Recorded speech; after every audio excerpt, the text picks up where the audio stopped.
দেশবাসী দেখতে পাচ্ছেন আমরা ওই যে এই বাড়িটা দেখাও, এই বাড়িতে টান দিয়ে আসছি, 2 পরিবার আছে, ওদের রাস্তাঘাট নাই, এখান দিয়ে চলাচল করতে, এখন তো পানি বুক পানি, ওনারা আসতে পারে না, আমাদেরকে দূর থেকে ডাকছে, আমরা টান নিয়ে আসছি।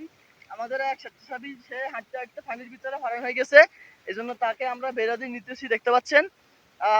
আমাদের বাগিনা কষ্ট করতেছে, ওরে নিতেছে আর কি। তো আমরা স্বেচ্ছাসেবীরা খুব কষ্ট করতেছি, আসলে কি বলবো, আপনারা ভিডিওতে দেখতে পাচ্ছেন এই লক্ষ্মীপুরের অবস্থা এখন বর্তমানে খুবই ভয়াবহ। আমরা লক্ষ্মীপুরের মানুষের জন্য কাজ করছি, আমাদের আজকে 150 পরিবারের জন্য তোহাজি নুরাইন ফাউন্ডেশন আবু তো আদনান হুজুরে পাঠাইছে, আমরা ওনার ত্রাণগুলো মানুষের দুয়ার দুয়ারে পৌঁছে দিতেছি। অবশ্যই আপনারা দেখতে পাচ্ছেন, আমাদের জন্য দোয়া করবেন, আমরা যেন মানুষের জন্য কাজ করতে পারি। ওই যে দেখতে পাচ্ছেন ওখানে হচ্ছে রাস্তা, রাস্তার উপরেও একেবারেই হাঁটু পানি, আমরা ওখান থেকে আসছি। ওখানে আমাদের বেড়াতে টান আছে, ওই পাশে কিছু ঘর আছে, ওগুলোতে দিব, সামনে আরো আছে। এই এলাকাটা পুরো পানিবন্দি, যেটা আপনারা আসলে নিজেরাই বুঝতে পারবেন এই এলাকার কি পরিস্থিতি।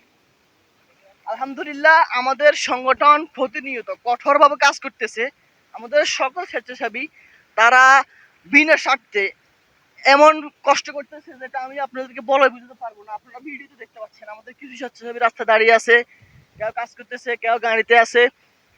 আমাদের 15 সদস্যের টিম আজকে কাজ করতেছে আবু তো আদনান হুজুরের সাথে। তো আমাদের সংগঠনের জন্য দোয়া করবেন, লক্ষ্মীপুরের মানুষের জন্য দোয়া করবেন। লক্ষ্মীপুরের মানুষ খুবই কষ্ট আছে। এই ছিল লক্ষ্মীপুর সদর উপজেলার তারিগঞ্জের অবস্থা।